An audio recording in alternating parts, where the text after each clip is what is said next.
if you like Star Wars, or if you're just curious, I think this video would be interesting to you. And also, if you're just curious why I am into Star Wars, I think this would be a good video to watch, because as most of you know, most of my content, especially on this YouTube channel, has revolved around doll collecting, which you can like see some of my dolls back there. But overall, my branding on my social medias has always kind of had to do with fairy tale vibes. That is why it's my username. I used to have a different username on YouTube, which we don't need to discuss here. I've made a video about that before. But recently I kind of rebranded all my social media to be fairy tale vibes, because I feel like that's very emblematic of who I am as a person and the content I like to make. It always has to do with like something magical or mystical, especially since like my favorite doll line is Ever After High. Okay, but now we're going to get into how I am a Star Wars fan, because a lot of you were probably shocked when all of a sudden I started posting Star Wars theories and started posting videos and photos of me dressed up as Ahsoka on my other socials. I know I haven't really posted anything Star Wars related on here, I don't think. But also I want to show you guys, for this video, I am wearing, this is a kyber crystal necklace from Galaxy's Edge, and this is a white one in honor of Ahsoka the White. And it's also in honor of her white lightsaber, obviously. And then this little Ahsoka necklace from Girls Group. Okay, anyway. Okay, but let's get into it. Let me explain to you guys why I am a Star Wars fan. Because, again, I feel like everything in my life, everything I like, comes back to the fairy tale vibes. It always ends up being magical or, like, inspired by a fairy tale. Here's the thing with Star Wars. Star Wars is actually also inspired by a fairy tale. I don't know how many of you know this, because a lot of people who are getting into Star Wars now aren't getting into Star Wars with the concept that it had back when it was created in the 70s. I think the first Star Wars movie came out in the 70s. But basically the first Star Wars movie, and not number 1, I mean number 4, A New Hope, is literally a parody of a fairy tale in space. Like, that was literally the concept for the movie. The movie starts with a long time ago in a galaxy far, far away, which is basically just Star Wars' version of saying once upon a time. And then the whole plot of the movie, Leia, think about it, Leia is the princess, she is the damsel in distress. Then Luke is kind of like this peasant boy who ends up meeting a mystical wizard who's Obi-Wan, who ends up training him to become a knight so that he can go save the princess. And he meets like this kind of roguish scandal, and they kind of like form this like little band, and then they have to defeat like the evil empire. Like it's literally just a fairy tale in space, which is what I'm trying to say. And I think a lot of stuff in how Star Wars is still written today continues to reflect this fairy tale trope, especially with how Dave Filoni rates it, because I think Dave Filoni really understands George Lucas's concept for Star Wars, and he really understands how there kind of needs to be mystical and magical things. And Dave Filoni, especially in the Ahsoka series, with how like some of like the characters like Morgan Elsbeth, and I think Baylan and Shin, I forget exactly what it is, but I know there's something with a lot of them, how they're kind of inspired by like characters from Arthurian lore. I don't actually know that much about Arthurian lore, but you know, that's another like kind of like fairy tale-ish thing. So Dave Filoni is very, very clearly understands the vibes, and not all people who direct Star Wars understand that it needs to kind of have this magical aspect, but I think Dave Filoni does it really well with his world building, especially with stuff like the World Between Worlds and Mortis, which are more like magical. Okay, so now let's actually talk about how I got into Star Wars. I got into Star Wars as a kid. I got in mainly because my dad and my brother were always watching the Clone Wars. So something you should know about me is I have always been like this. When I was little, I was obsessed with the Barbie movies. Like, probably my biggest role model when I was little was Barbie. But the thing about Barbie is throughout the Barbie movies, I think she was always a strong role model to me. But she doesn't really have that much character depth. She doesn't go through that much growth. She's basically rebooted in each movie to like play a different character. So when I saw Ahsoka, who is a strong female character who actually has a personality, because remember, in the early Clone Wars, she was very snippy, she was very sassy. A lot of it, she annoyed a lot of adults, but to me, who was a kid, who was younger than her, I was like 8, she was 14, but to me, she was like pretty close in age, because most of the other female characters that I had looked up to, for example, Barbie, were like older.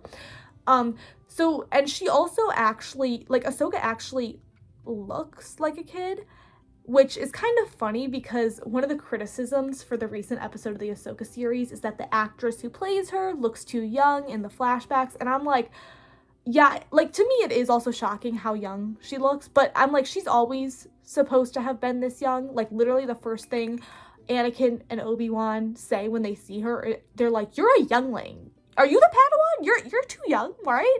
So yeah, she's always been young, and to me, as somebody who is young and seeing somebody who is a teenager but actually looks young, even though she's older than me, I was like, oh, I feel like I can identify with her, right? So that's how I became a Star Wars fan, is basically I was just really inspired by Ahsoka. And you know how, like, people say, like, oh, I kin this character? I used to never understand, like, what that meant. But when I'm trying to explain how I feel about Ahsoka and why, like, Ahsoka is so inspiring to me, I'm like, that's it. I kin Ahsoka. So, that is so cringe. But that is how I became a Star Wars fan. I became obsessed with Ahsoka. But then after the Clone Wars ended, it kind of simmered down. I kind of forgot about it. Until the Clone Wars Season 7 came out, and I literally became obsessed with everything. It started with me watching Clone Wars Season 7, then rewatching the entire Clone Wars, then watching Rebels, which I had seen the parts of Rebels with Ahsoka, because when Rebels came out, I tried to watch it, and then I couldn't get into it, which I literally should have just tried to watch it for, like, a little bit longer, and I totally would have gotten into it. And I'm like, don't get mad at me, because I'm mad at myself to this day that I didn't just stick it out and watch Rebels when it first came out, because it's so good. And Dave Filoni Dave Filoni really gets to tell a story in Rebels, which is a whole other thing, because I think, like, the Clone Wars never really gets to focus on one character. Like, obviously Anakin, Obi-Wan, and Ahsoka are the main characters, but it never really focuses on them that much. Like, sometimes it does, but it mainly is focusing on, like, kind of zooming out and seeing the whole war from different perspectives. So we get a lot of arcs from different people's perspectives, where in Rebels I kind of like how it really zooms in on the Ghost crew, and we really get to know them as kind of like a family unit.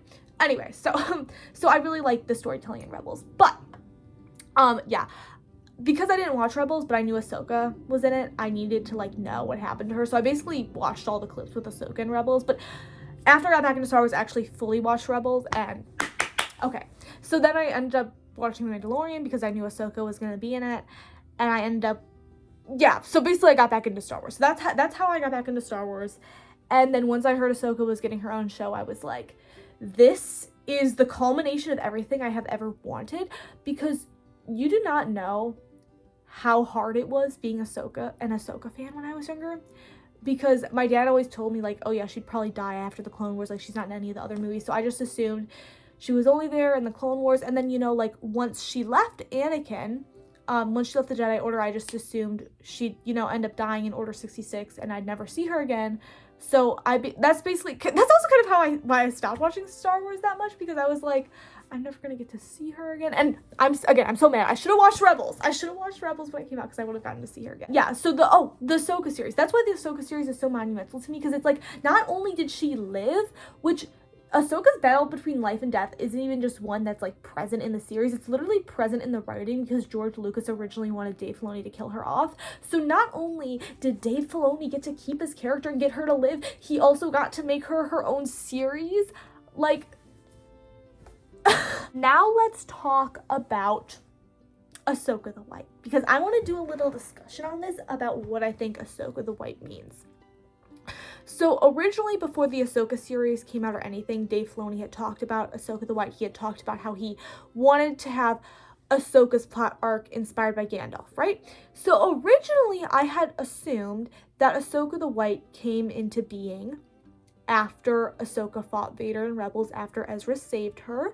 I assumed that when she came out of that fight, she became Ahsoka the White, because the next time we see Ahsoka in Rebels is when she's leaving with Sabine, and she is in the white cloak. So I assumed Ahsoka became Ahsoka the White. And I also assumed the reason Ahsoka was able to become Ahsoka the White is because in Mortis, when Ahsoka dies, Anakin heals her with the life force energy of the daughter, who is the Force God, the light side of the Force. So I always thought Ahsoka the White was kind of like this, not only a rebirth of Ahsoka, but a rebirth of the daughter of Ahsoka, truly embodying the daughter in the light side of the Force. I also thought that the reason Ahsoka has white lightsabers, because I haven't really seen anybody in anything I've watched, which, again, I've watched most of Star Wars, but I haven't read everything. So pretty much in everything, like, I've seen, nobody else I know of really has white lightsabers, and especially they don't have white lightsabers that are healed kyber crystals, because Ahsoka's white kyber crystals are actually red kyber crystals that she healed, which I don't know about anybody else doing that. And for a while I kind of wondered if the only reason Ahsoka was able to heal the kyber crystals and literally make the energy of them pure light is because she has the energy of the sister. Because we also see Morai, who was Ahsoka's bird, who is also an embodiment of the sister or the daughter. I keep saying sister and daughter interchangeably, oops, but Morai is an embodiment of the daughter, and Morai follows Ahsoka around.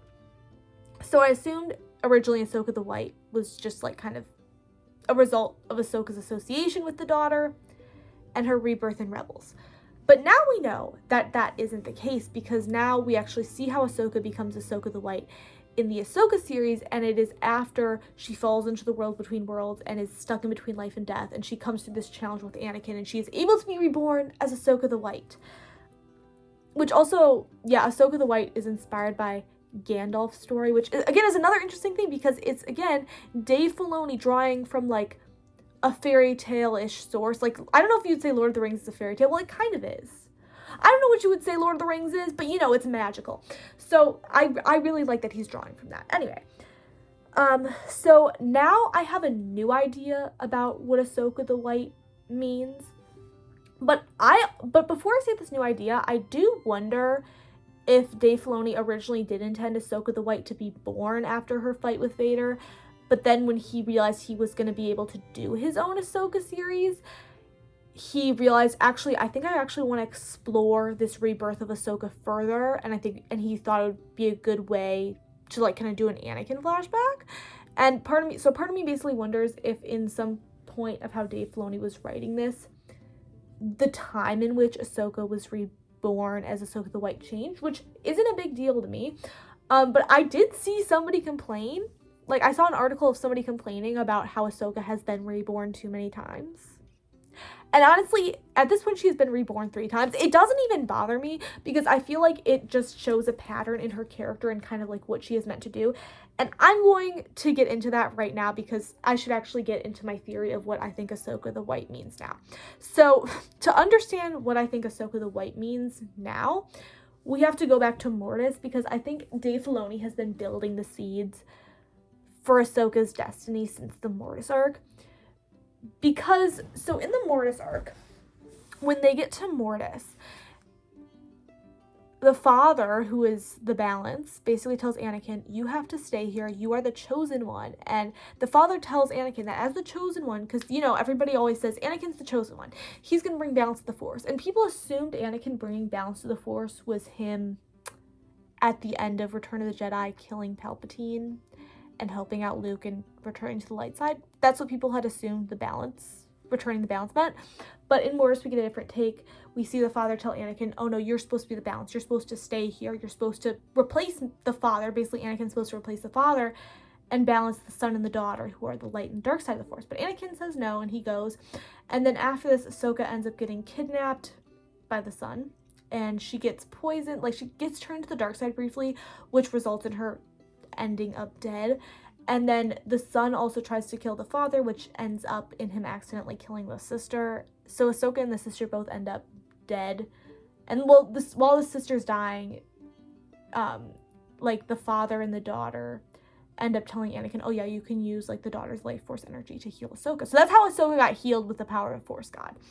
Anyway, so I have started to wonder since this new episode of Ahsoka, if Anakin healing Ahsoka was somehow allowed by the Force because it had a destiny in mind for Ahsoka. And what I mean by that is perhaps Anakin's destiny was to be the new balance, but once he didn't do that, he messed everything up, which resulted in the sister dying and also Ahsoka dying. But then the Force had to create a new course of action to bring balance, and they realized that this course of action was to heal Ahsoka, because Ahsoka would have a special part in bringing balance back to the Force. And now, why do I think this? I think this because in the next episode, after Ahsoka is reborn, Anakin sees a vision of his future, and he sees that he's going to become Darth Vader. And it kind of implicates that at that point there's nothing he can do to change his destiny. At that point, he is always going to become Darth Vader. But part of me wonders if he would have agreed to stay on Mortis, if he wouldn't have become Darth Vader, and Ahsoka wouldn't have needed to been reborn with the power of the sister. Okay, so now let's move on to Rebels, where again, I talked about this before, but Ahsoka has her bird Morai, who is the embodiment of the sister, and Ahsoka clearly has traits of the sister, if we want to say, like, okay, like, she has white lightsabers that embody the light side of the Force. But in Ahsoka has her second rebirth. She fights Darth Vader, and she ends up maybe dying. But when Ahsoka fights Darth Vader, basically the whole time she is guilt-ridden because she left Anakin with the Jedi Order. When Ahsoka left, she left Anakin there, and she felt like, oh, if she would have stayed with the Jedi Order, perhaps Anakin wouldn't have turned to the dark side. So her whole fight with Vader, she's like, oh my gosh, like, I won't leave you. And then Vader's like, well, then I'm gonna kill you. And then she's like, so be it. So basically, in that fight, she chooses death. The only reason she is able to live is because Ezra in the World Between Worlds is guided to her portal, and we see Morai there, and Morai guides Ezra there. And again, Morai is the embodiment of the light side of the Force, and Ezra is able to pull Ahsoka out of the portal and save her. So in that battle, Ahsoka actually did choose death, but she was able to be saved by Ezra because the Force allowed Ezra to save her. And we know this because also when they're in the World Between Worlds, they see Kanan's death scene, and Ahsoka basically points out there's no way you can save Kanan, because if you save Kanan, you and like the rest of the Ghost crew would have died because Kanan sacrificed himself for you. So we see that not everybody can just be saved. So to me, looking back at this, it seems like there was a reason Ahsoka was able to be saved, and that reason is because the Force has a plan in mind for her. Okay, so now fast forward to the Ahsoka series, and we see Ahsoka again, kind of now she knows that Anakin is Vader, so she is still struggling with that, still struggling with the fact that she left him, or like, you know, left him with the Jedi Order, and still kind of very sad about everything that has happened. Because when we first see her in the Ahsoka series, she is very much Ahsoka the Grey. She's kind of depressed, almost, which again, a lot of people originally criticized Dave Filoni for that, but I'm like, this is kind of the first time we're really seeing Ahsoka after the fight with Vader, when she actually knows that Anakin is Vader. Like, of course she is going to be, like, more sad in the Ahsoka series than she was in, like, the Clone Wars or Rebels. Anyway. So, this is now her third time being reborn. So what happens? She fights Baylan, she loses, she falls off the cliff, and she is either pulled into the World Between Worlds somehow by Anakin, or like, I don't know, she hits the water, she goes to World Between Worlds, maybe she goes poof, because she's like gonna die, and then and like, there's a theory that maybe all Jedi go to the World Between Worlds when they die to be like perhaps trained as a Force ghost, because perhaps Anakin was there if Ahsoka was truly ready to die, to train her as a Force ghost, because he asks her, like, do you remember? And she remembers her fight with Baylan, and then Anakin's like, okay, well then there's a chance for you, and that's, to me, that sounds like, okay, there's a chance for her to be reborn, because she remembers the fight. So Anakin goes through this whole training sequence with her, and Ahsoka basically ends up learning that she has to choose life over death, which, remember, in her battle in Star Wars Rebels, she chose death. So this time she has to learn to choose life. And in choosing life, she learns that it is not her fault Anakin turned to the dark side, and she is also not going to follow down the same path of destruction. So from the other side of the veil, from his, like, whatever we want to call, like, wherever Anakin is, like, from his Force ghost self in the world of, like, the dead. There's no world of the dead in Star Wars. I'm just trying to explain this. So basically, Anakin's spirit is able to give Ahsoka one last lesson, and that is that she should choose life. So she chooses life, she is able to be reborn, and now she is Ahsoka the White. So what does that mean? Again, I think the Force had a plan in mind for Ahsoka. I think Ahsoka is sort of a new chosen one. Since Anakin did his part in bringing balance to the Force, and since Anakin can no longer continue to bring balance to the Force because he is now dead, the Force gave Ahsoka a chance to be reborn if she could learn what she didn't learn in her fight with Vader, which is that she needs to choose life. And that is why Anakin was able to give her one last lesson, and that is why she is able to be reborn as Ahsoka the White. So now she either, and this is where I'm still confused, is Ahsoka the White supposed to represent the balance? because perhaps Anakin was teaching her this is how you balance the Force? Or is Ahsoka now, again, like I said before, the embodiment of the dark, the embodiment of the light side? I'm still kind of confused on what Ahsoka the White represents. To me, it's either that Ahsoka is the new chosen one, and the Force has now a plan for Ahsoka to bring balance to the Force by somehow defeating Thrawn, or Ahsoka is now the embodiment of the light side of the Force. So basically what I'm trying to say is I think that Ahsoka's pattern of life and death and rebirth is an overall pattern throughout her life because the Force has a special plan in mind for her, which is why she keeps being able to reborn until she finally learns to choose life in which she can become Ahsoka the White. And now I have another mini theory, which is perhaps Anakin was able to become the father when he died, because we know Anakin, before he dies, turns back to the light side. And then when Ahsoka sees him in the world between worlds, he is able to seamlessly shift between Anakin and Vader. And we know that, again, the Father has mastered both the light and the dark side of the Force. So perhaps Anakin actually has fulfilled his destiny and become the Father. And this training with Ahsoka allowed Ahsoka to become the new daughter. Do I know who the son is? No, I do not know who the son is in this instance. But what I do know, if that Anakin actually was able to become the father upon his death, is that I think then he was training Ahsoka to be the new daughter, and she had to choose life to be, like, reborn. Anyway, so those are my thoughts on Ahsoka the White, and that's also, as I explained earlier, why I'm a Star Wars fan. So let me know your thoughts on what you think Ahsoka the White means, if you think it's just Ahsoka as the embodiment of the daughter, if you think the Force has a special plan in mind for Ahsoka to bring balance once again. Let me know and also let me know what you think about Anakin. I also know that there's debate about if it was actually Anakin's Force ghost or just like the Force showing Ahsoka a vision of Anakin, which to me, there's not that big of a difference, because once everybody dies in Star Wars, they kind of become one with the Force. So if the Force is showing Ahsoka a vision of Anakin, it might as well be the Anakin's Force ghost. Do you know what I'm saying?